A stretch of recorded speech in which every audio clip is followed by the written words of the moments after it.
आपने कभी सोचा है पुरानी कहानियों में जो वादे किए जाते थे वो सिर्फ बातें नहीं होती थीं। नहीं, वो किसी की तकदीर लिख देते थे, पूरे के पूरे वंश का भविष्य तय कर देते थे, और कभी कभी तो एक पूरा साम्राज्य दांव पर लग जाता था। तो आज हम एक ऐसे ही जबरदस्त वचन की कहानी में गहराई से उतरेंगे और ये जानने की कोशिश करेंगे कि उसकी असली कीमत क्या थी। तो चलिए, कहानी शुरू करने से पहले जरा इस सवाल पर सोचते हैं, एक वादे की कीमत क्या हो सकती है?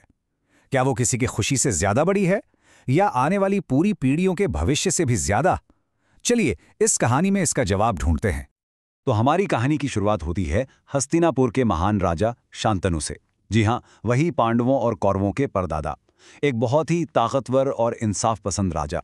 पर उनकी जिंदगी बस बदलने ही वाली थी एक ऐसे वादे से जो उन्होंने नदी किनारे किया था। हुआ यूं कि एक दिन राजा शांतनु गंगा नदी के किनारे टहल रहे थे और वहां उनकी नजर पड़ी देवी गंगा पर। वो उनकी सुंदरता को देखकर बस देखते ही रह गए, एकदम मंत्रमुग्ध। और उसी पल उन्होंने गंगा के सामने शादी का प्रस्ताव रख दिया। अब गंगा तो शादी के लिए मान गई, पर उन्होंने एक बड़ी अजीब, बहुत ही अजीब शर्त रख दी। उन्होंने कहा, ठीक है, मैं आपसे शादी करूंगी, लेकिन मेरी एक शर्त है। मैं जो भी करूं, जैसा भी करूं, आप मुझसे कभी कोई सवाल नहीं करेंगे, कभी नहीं। और राजा शांतनु, वो तो प्यार में इतने डूबे हुए थे कि उन्होंने एक पल भी नहीं सोचा और हां कह दिया। पर राजा शांतनु को क्या पता था कि ये वादा बहुत जल्द एक भयानक अभिशाप बनने वाला है। जब भी उनके घर कोई संतान पैदा होती, रानी गंगा उसे चुपचाप ले जाती और नदी में बहा देती। और राजा, वो अपने वचन से बंधे हुए ये सब कुछ चुपचाप देखते रहते थे, अंदर ही अंदर घुटते रहते थे। सोचिए, जो वादा प्यार में किया गया था वो अब उनकी सबसे बड़ी सजा बन गया था। एक नहीं, दो नहीं, पूरे 7। जी हां, उन्होंने अपने 7 बेटों को अपनी ही आंखों के सामने खो दिया। और क्यों? सिर्फ एक वचन निभाने के लिए। लेकिन जब 8वें बेटे का जन्म हुआ तो एक पिता का सब्र जवाब दे गया। राजा शांतनु ने गंगा को रोक ही लिया और आखिरकार पूछ ही लिया, तुम ऐसा क्यों कर रही हो? और बस उसी पल गंगा ने अपना राज खोला। उन्होंने बताया कि ये 8 बच्चे दरअसल अष्टवसु थे, जिन्हें एक श्राप मिला था, और वो तो बस उन्हें उस श्राप से आजाद कर रही थी। लेकिन क्योंकि राजा ने अपना वचन तोड़ दिया था, गंगा अपने 8वें बेटे देवव्रत को लेकर वहां से चली गईं, और यही देवव्रत आगे चलकर भीष्म कहलाए। खैर, इस बात को कई साल गुजर गए। राजा शांतनु अब बूढ़े हो चले थे, अकेले और उदास। फिर एक दिन यमुना के किनारे उनकी मुलाकात हुई एक मछुआरे की बेटी सत्यवती से। राजा को एक बार फिर से प्यार हो गया और उन्होंने सत्यवती से शादी करने का मन बना लिया। लेकिन किस्मत देखिए, राजा शांतनु की खुशी फिर अधूरी रह गई।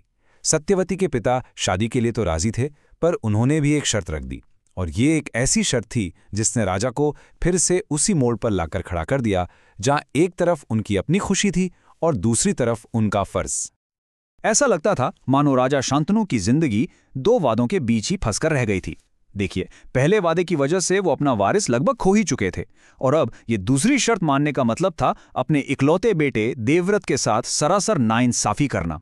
अब वो क्या करते? अपना प्यार चुनते या अपने बेटे का हक? बड़ा मुश्किल सवाल था। जब राजकुमार देवव्रत ने अपने पिता को इतना दुखी और परेशान देखा तो उनसे रहा नहीं गया। उन्होंने ठान लिया कि वो इस मुश्किल को जड़ से ही मिटा देंगे। और फिर अपने पिता की खुशी के लिए उन्होंने एक ऐसा कदम उठाया जिसने इतिहास का रुख हमेशा के लिए बदल दिया। देवव्रत सीधे सत्यवती के पिता के पास पहुंचे, और वहां सबके सामने उन्होंने एक ऐसी प्रतिज्ञा ली, एक ऐसा वचन लिया जिसे आज पूरी दुनिया भीष्म प्रतिज्ञा के नाम से जानती है। ये कोई मामूली वादा नहीं था दोस्तों, एक बहुत ही भयानक, एक बहुत ही कठोर प्रतिज्ञा थी। तो देखिए, ये प्रतिज्ञा 2 हिस्सों में थी। पहला कदम, उन्होंने कहा, मैं देवव्रत आज ये वचन देता हूं कि हस्तिनापुर का सिंहासन कभी स्वीकार नहीं करूंगा। पर सत्यवती के पिता इतने से कहाँ मानने वाले थे। वो बोले, ये काफी नहीं है, क्या पता कल को तुम्हारे बच्चे गद्दी पर अपना हक जताएं। तब देवव्रत ने वो दूसरा कदम उठाया जो कहीं ज्यादा बड़ा त्याग था। उन्होंने कहा, मैं जीवन भर विवाह ही नहीं करूंगा, ताकि मेरी कोई संतान हो ही ना जो सिंहासन पर दावा कर सके। सोचिए जरा, इसी भयानक, इसी भीषण प्रतिज्ञा की वजह से उनका नाम देवव्रत से भीष्म पड़ा। अच्छा, तो इस प्रतिज्ञा के बाद राजा शांतनु और सत्यवती की शादी हो गई। उनके 2 बेटे हुए, चित्रांगद और विचित्रवीर्य, और यहीं से उस वंश की कहानी शुरू हुई जिसने हमें महाभारत के युद्ध तक पहुंचाया। भीष्म ने अपने पिता को तो खुशी दे दी, पर शायद अनजाने में ही उन्होंने हस्तिनापुर के भविष्य को एक बहुत ही अनिश्चित रास्ते पर धकेल दिया था। तो इस पूरी कहानी से हमें सीखने को क्या मिलता है? पहली बात तो है धर्म की, कि उस जमाने में वचन निभाना ही सबसे बड़ा कर्तव्य था, चाहे उसकी कोई भी कीमत चुकानी पड़े। दूसरी चीज है त्याग, कि कैसे भीष्म ने अपने परिवार के लिए अपने पूरे भविष्य की कुर्बानी दे दी। और आखिर में इसी कर्तव्य और इसी त्याग ने भीष्म का नाम इतिहास में हमेशा के लिए अमर कर दिया। लेकिन क्या हर अमर कहानी एक खुशहाल कहानी भी होती है? और यहीं पर मैं आपको एक सवाल के साथ छोड़ के जाना चाहता। आप क्या सोचते हैं, क्या भीष्म की प्रतिज्ञा एक महान बलिदान थी जिसने उनके पिता को खुशी दी, या फिर ये एक बहुत बड़ी दुखद भूल थी, एक ऐसा फैसला जिसने हस्तिनापुर के सिंहासन को कमजोर कर दिया और आने वाले एक भयानक युद्ध की नींव रख दी? इस पर सोचिएगा जरूर।